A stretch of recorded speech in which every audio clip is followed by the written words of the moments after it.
Hi, everyone. Welcome to Wednesday afternoon, Innovation Fika with Donny. 2:30 p.m. every Wednesday on the nose, 2:30 p.m. Swedish.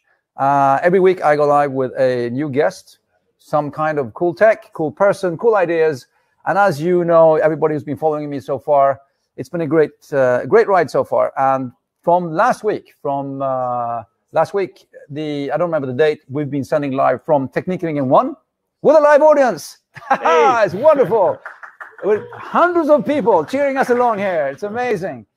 And we'll be continuing this. So in the future, we hope, of course, to have a full sitting live audience here as well as we start building up the format. But for now as well, we're going live on LinkedIn, YouTube, and Twitch.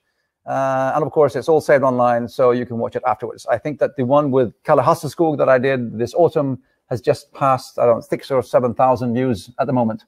So that's kind of cool. By the way, my name is Donny. I work here at KTH Innovation as a business coach, and that's where I help students and researchers realize their ideas. So if you're at KTH, you have this great idea, and you go, oh, I don't know what to do about this, then you come to us.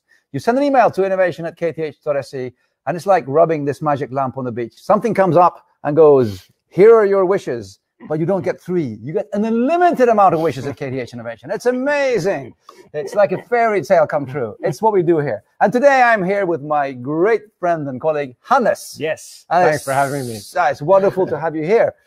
And I know that when we were talking about what to talk about during this show, I know you wanted to share, you said to me, I want to share some ideas about learning from experience, starting. I know you've started a number of businesses, and now you've worked here as a business coach for some time. But I think you tell me about that. Well, it got me thinking. Why do we do the entrepreneurial thing? Because it's hard, right? You're an entrepreneur too. It's a struggle. It's a constant struggle, and a lot of time you don't get the prize at the end of that tunnel, but still it's worth it somehow, right? And to me, I think the reason for that has a lot to do with learning. And some people are just junkies for learning new things. And I think doing the entrepreneurial thing is the most efficient way of getting out there and learn, or one of the So you say, okay, so I'll comment on that on a couple of things. So you're saying that we do it for the learning, even though I sometimes say that all entrepreneurs are in some way direct descendants of Sisyphus. Every morning we wake up and we're looking for a big hill and a great stone, and it's sort of what can I push uphill today? That kind of thing, which is one part of for me, it's a big part of the journey as well. And it's a lot like athletes, I think. What keeps them ticking? You're in it basically for the pain, because pain brings experience, brings learning, and there's something in that is super valuable.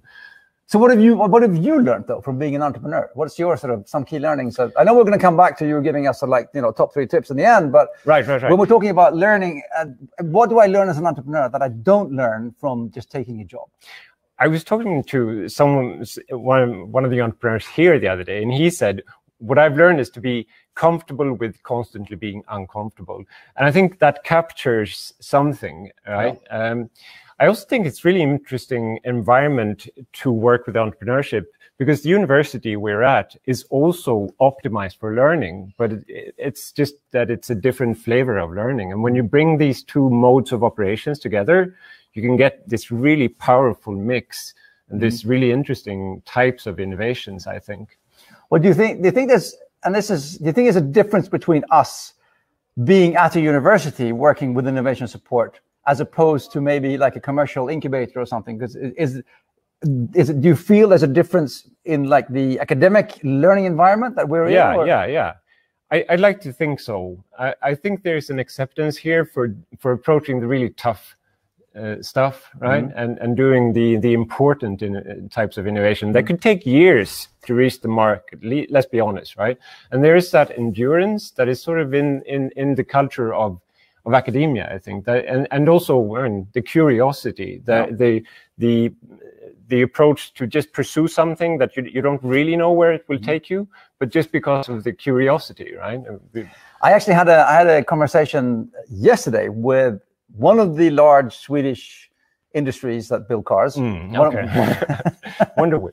Their innovation department. And they were kind of envious of us because we didn't have, a set deadline. You come in, you get 2 months. Yeah. It was like sort of, I'll help you as long as you need help. If your idea takes 5 years to get somewhere, we'll work with you for 5 years. And then we're going, and we wish we had 5 years. And that timing issue, I think, is a big thing as well. I think there's a really important correlation between that and and impact, right? Yeah. It takes time to build the important stuff. But when you started out as an entrepreneur, did you sort of go right, I'm going to learn lots of stuff? Or was it like sort of, I'm going to build something, and you went, oh, wow, I had no idea. Where were you? Because you start out, everyone starts out not knowing what they're up against. It's part of the equation. If you did, you wouldn't start out, let's be honest, right? And you just have to, you throw yourself into that fire and ice and how hard can it be? How hard can it be, right?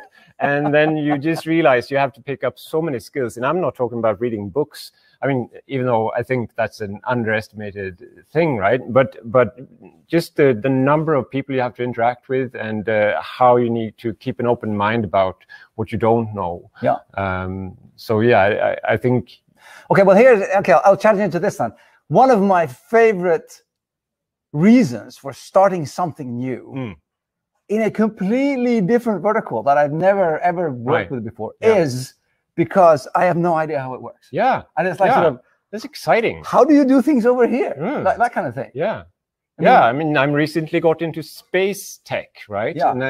But you haven't been to space yet. I haven't been, but I'm this far from going, and no, it's exciting. And there's a lot of stuff happening now in machine learning, obviously, that is just seems like magic. And it's super. That's one of the benefits of this job, right? Is to just being able to, or having to get into spaces that you don't know anything about, and navigate that. And what do you say would be, I mean, the hardest, what you've paid most for, the hardest bought sort of learning that you've had through your career as an entrepreneur? What was the toughest thing to learn, and what did you sort of pay most to learn?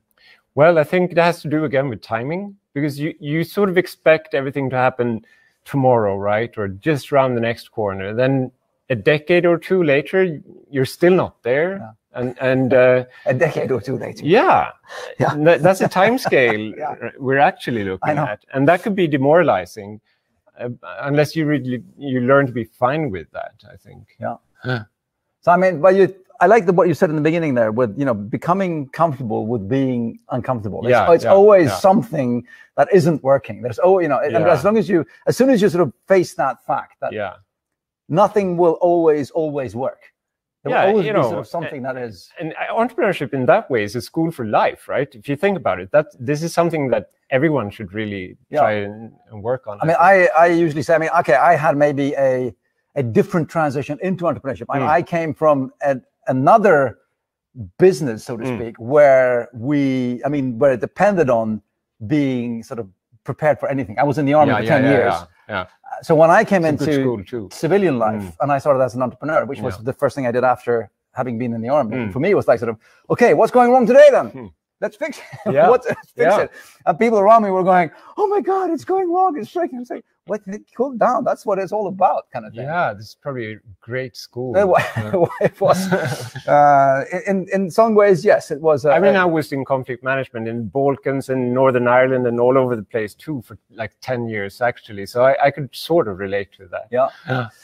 Okay, well, key learnings, but you're saying not only, but what about skills though? I mean, you're talking about personal development. Yeah. But how about sort of, hard skills that, because we encourage people to come to KTH Innovation and try and start something, even if it means that they in the future will be employees, because we mean that, this is a good thing for everyone. What would be some sort of, actual skills as a business person that you feel that one could learn as trying out your in entrepreneurship? I think, as opposed to hard skills, I think there's this notion of meta skills. Yeah. Like meditation would be a meta skill, or anything to do with planning or project management is also something that helps you get to where you want to go, right? And I think those are the really important kind of investments that you want to make, is to pick up your meta skills and invest in your process. Yeah. That's what I think key to the entrepreneur. What makes the entrepreneurial thing so different from being employed somewhere where others serve you with those aspects, right? I think that's a huge aspect, because that's another question I had a couple of weeks ago from, with again, a person working in a corporate innovation environment. Yeah. Where, as you say, somebody's looking after the like the logistics, the infrastructure. There's a building, you go there, there's a door, you open, somebody looks after that. And there's, everything's like everything around you, like economy, and you get paid a salary. Nice, of course, but you tend to get lazy from that, right? So in entrepreneurship, you don't have that luxury, and I think that's why you constantly need to sort of take care of the context and the infrastructure. Yeah, and also invest in team, which is again is sort of a meta skill. But how have you, that's super interesting. How, in your experience, you're going from, it's usually one person or a small team, and you're battling it out, and it's every day, it's like hardships, but in some way you enjoy that as well. And then you have to start growing. Maybe not during it happens, but looking back, well, it's like the Italian guy said about, after having spent time in the Finnish sauna, he said, right. I loved it when it was over. Exactly. Yeah. No, but the growth part and adding to a team and the team building part, which is so important. How,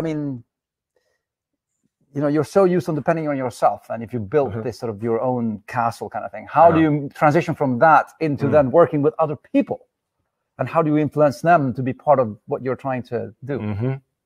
Well, there's this great book about entrepreneurship called The Hard Thing About Hard Things. And, the reason it's called that is because there are no answers. So this is really the tough question, right? I don't really know, but I think it, again, has to do with also being humble about your shortcomings and your blind spots, and finding people that can help you with that, reaching out, also helping others proactively in the community and paying it forward.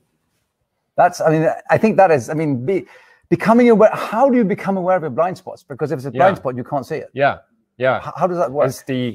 It's sort of the known unknowns, if you want to think about it. So, you know that you have them, and you can't figure them out yourself. This is the reason people go to therapy. But you could just as well just talk to another entrepreneur over a coffee, and I think you find a lot. No offense to therapists out there, of course. No, therapy is great. But a good starting point would be to be aware that you have these blind spots, and it's an echo chamber in a small team like this, because you have to be dead focused on your goal, right? But the problem is to reach there. But the problem is you probably scope the goal in the wrong way. So you have to constantly be agile about that, right? Yeah, I agree with that, because I think that the acknowledgement of that you don't know everything is sort of step one. And then trying to figure out what is it then that I don't know, and also inviting people to tell you what you don't know, which can be a big thing as well for many people, depending on what you have, your emotional sort of platform in being comfortable with people saying that you don't know this. And especially as it pertains to goal setting, I think, it's hard enough to reach a goal, but making sure that you're reaching the right goal, that's the real tough one, I think. I think that explains a lot of the mortality rate for a lot of startups, that they're just busy doing the wrong thing, and they realize too late. And that is why you need to have this conversation going and just keep your. I think that's. Yes, the concept of doing things the right way, and that's an easy thing, but doing the right thing is a whole different thing. And I think that's the big eternal question as well.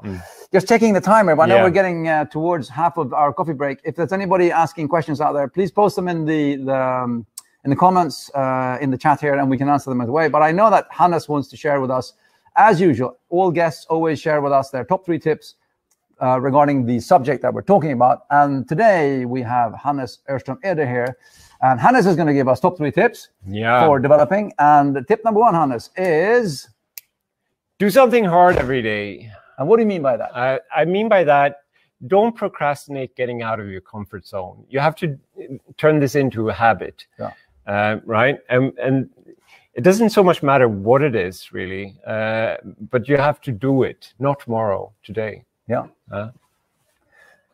I challenge myself to try and write something every day. This is a great example. I do too, and it's one of the toughest things to do, right? That's horrible. And I also started 2 years ago taking Japanese. I've been doing that for every morning. Yeah. But it's really good and a good cognitive exercise, because you're just hitting this wall and it's so difficult. Yeah. And then you're at it tomorrow again, and things are just starting to make sense. And but I think that you're on it as well on a meta level, because I had a comment to me, to people say, oh, I think you're amazing, you write every day. Yeah. How, and it must, and I was like, look, sometimes I hate it. Yeah. It's like most writers do, right? Yeah, I don't enjoy, but it's something I've challenged myself to do. So it's like, so why do you do it? It's a creative challenge. Yeah. It's on a meta high level. It's like for me, it's an accomplishment. Yeah. I actually do this. Compare it to another very good example. I get up almost every morning quite early and go to the gym, because it's something I want to do. And people say, oh, I could never do that. I'm not a morning person. You're so incredible. I thought, I don't enjoy getting up at 6 o'clock in the morning going to the gym, but I want to go to the gym X amount of times per week. That's the only time I have. So I've set my mind to doing that. I do it, and I do it every day. Copy that. I mean, I'm getting up. Actually, I'm beating you. I'm getting up 4:45 now. I know. It's crazy. I'm not a morning person, but it's it's part of getting out of your comfort zone and just to grow as a person, I think. But I think as well, you talk about setting goals, and it's about people here at the university, they spend 4 to 5 years studying, or you do research for 5 years. It's not maybe because it's so darn fun to study and write tests, but it's because you want to accomplish something. And it's like, the combination of doing something small every day and with big visions and baby steps, that kind of, their thing. That was tip number 1. That was a long, thank you very much. Tip number 1. Tip number 2 from Hannes is designing a process. And this, thanks for the transition there, because I think this is all about bridging this gap between the baby steps and the general direction you're heading. And it's difficult, right? And that's why there's so many books written about agile development practices, methodologies around goal setting and strategy. And I think pick up a few of those books. It'll be worth your time. And just constantly talk about your process and how you can improve it. Yeah. I mean, we're big on process. That's one of the things I love about KTH Innovation. It's the sort of boring way we approach innovation, in the sense that it's so structured. We invest heavily in process, and that's why we can be so impactful. Yeah, I mean, I will just also say, you've mentioned it a couple of times, you are actually one of my role models. No, wait. When it comes to what you said a couple of times in reading books, because I don't know, I don't know anybody who I admire so much when it comes to search of new knowledge and new ways of doing things and learning new things as you do. I'm blushing. Feel free to blush. Don't worry about that. It's, but I mean it as well. And I think it's really, really cool that you say it, and you've said it before here in the talk as well, reading books, it's an underestimated way of actually gathering new knowledge. Startup people love to ask each other, what's your unfair advantage? And I don't think I've ever heard anyone answering that. I've read these 10 books on marketing or whatever it is, or DevOps, right? Yeah. But it's there for you. It's for free, right? It's the most leverage you can get. Yeah. And combining the 1 and the 2 would be just read 1 chapter every day. Yeah. And then by the end of the week, you've read a book. I mean, it's not harder than that. So indeed, we have, let's see, a comment here from the... Okay, we have a question here from Ali. Thank you, Ali, for asking. How do you find the right hard challenge to do? That was based on the first tip there. Yeah. Well. How do you find the right hard challenge to do? What would you say to that? The big, what is it they call it in Silicon Valley? The big, hairy, audacious, the BHAG. Yeah, big, hairy, audacious goals. Yeah.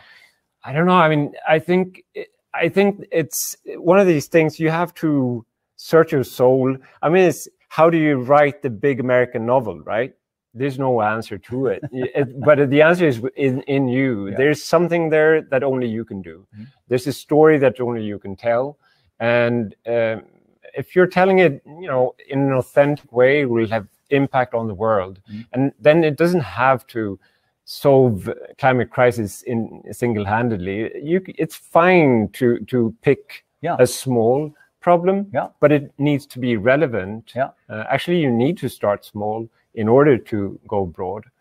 Yeah. So yeah, good question. I wish I could answer it, Ollie. Thank you. Yeah, but thank you, Ollie, for answering the question. Thank you for being part of the show. And then we, of course, have the last. Yeah, what's the last? Yeah, what's the last tip? I hope you know remember. it. You have it there. Oh yeah, Spinal find it right. blast, So you we mentioned covered that. Yeah, we covered that. And I think there's many ways of doing it, but you really have to get out of the garage. Yeah. It's connected to this getting out of your comfort zone too. Yeah. Just talk to people and be fine with the fact that you're probably wrong in your assumptions, right? And you need to tweak them until you reach this magical product market fit point. One of the posts I wrote last week on LinkedIn was with the title "Dare to Suck." Yeah, I love that post. And actually, this is where you are my role model in the fact that you write because I suck every day, even though it feels a lot of the time like you suck, right? Because that's what it feels like to be on stage like that. Yeah. But I think that captures it. That headline. Yeah, but you have to admit that you don't know something. Yeah. Because without doing that, then you'll never develop from where you are. Because if you don't find yourself where you are, you'll never be able to get out of that spot. Because my biggest problem was, my example is, of course, when I went back to singing again. And I went to a song coach. And I was so disappointed because I could not sing in the way that I perceived that I sung 20 years ago. And I had this mental block because it sounded horrible. Yeah. Until I needed to sort of just dare to suck. Just acknowledge where you are at your actual level. And then you can start. You know, I think there's also a problem here with the startup culture, because we're all looking up to these Steve Jobs kind of role models that didn't suck, to be honest, right? He was fantastic in almost every way, and I guess there are people like that out there, but most of us are it's like, you know, that's not relevant. No. You just forget about Steve Jobs and the other guys, right? Because they're mostly guys, to be honest. But we're looking around us here, everyone sucks, right? Yeah. We all do, because we haven't figured it out yet, and that is why we're in this. We have actually yesterday on October 12th was Ada Lovelace Day. She did not suck. She was incredible. She was one of those. She was actually the world's first programmer, and that was like 300 years ago when she wrote the first algorithm, which is genius. But what I'm trying to say is, you don't have to be a genius. You have to get started. Yeah. And you're moving in an interesting direction. That's the important thing, I think. Hannes, thank you so much for spending this coffee break with me. Thanks for having me. This Wednesday afternoon, Innovation Fika, every Wednesday, 2:30 p.m. Swedish on this channel. Next week, I will be at Dubai Expo and the Space Week down there. So I'll be doing a live broadcast from Dubai. So make sure to tune in then. And I'll maybe do a small walk around as well. And look, 191 countries. I don't know how much we'll have time to cover in 30 minutes. But follow me on LinkedIn, Donny S. Ligonis. KTH Innovation. Follow us on LinkedIn and Facebook and Instagram. Come to KTH Innovation with your ideas and let us help you change the world. Hannes, thank you so much again. Thanks. Thank you. And thank you. Great. Wonderful. And goodbye, everyone. And that should be it.